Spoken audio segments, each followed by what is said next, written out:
కానీ గత ప్రభుత్వంలో చూస్తే విమర్శ చేయడానికి భయపడేవాళ్ళు, పోలీస్ అధికారులు డ్యూటీ చేయడానికి భయపడేవాళ్ళు, అధికారులు సివిల్ డిపార్ట్మెంట్స్ ప్రతి ఒక్కరు కూడా భయపడేవాళ్ళు.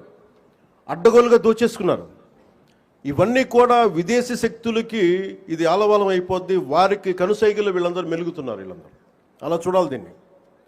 అందుకని నేను ప్రజల్ని కోరుకునేది, ఈ 79వ స్వాతంత్ర దినోత్సవ శుభ సందర్భంగా మీరు అంతర్గత శత్రువుల్ని ఒక కంట ఇప్పుడు మీరు కనిపెట్టి ఉండాలి.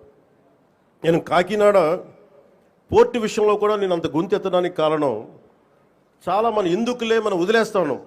ఆంధ్రప్రదేశ్కి 974 నుంచి 974 కిలోమీటర్ల తీర ప్రాంతం ఉంది.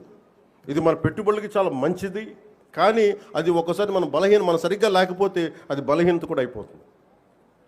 ముంబై దాడుల్లో కూడా అసలు ఏమాత్రం పర్యవేక్షణ లేని పోర్టుల నుంచి వచ్చేసారు, లేదంటే పర్యవేక్షణ ఉన్నా కానీ అమ్ముడైపోయిన వ్యక్తుల ద్వారా ఉగ్రవాదులు వచ్చేసారు. బాంబే దాడులు కానీ ఆర్డీఎక్స్లు వచ్చేసినాయి.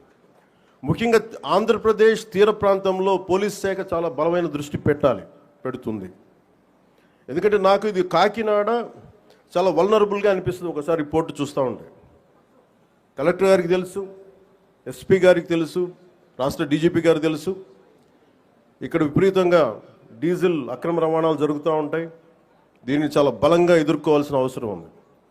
ఓన్లీ బియ్యమే కదా, డీజిలే కదా అని మనం వదిలేస్తే ఒకసారి దోపిడీ, ఒకసారి స్మగ్లింగ్ అలవాటైన వాళ్ళకి బయట నుంచి వెపన్స్ వచ్చే అవకాశాలు ఉంటాయి, బాంబులు తీసుకొచ్చే అవకాశాలు ఉంటాయి. వీటన్నిటినీ కూడా చాలా ఏమరపాటుగా ప్రతి ఒక్కళ్ళు ఉండాలి.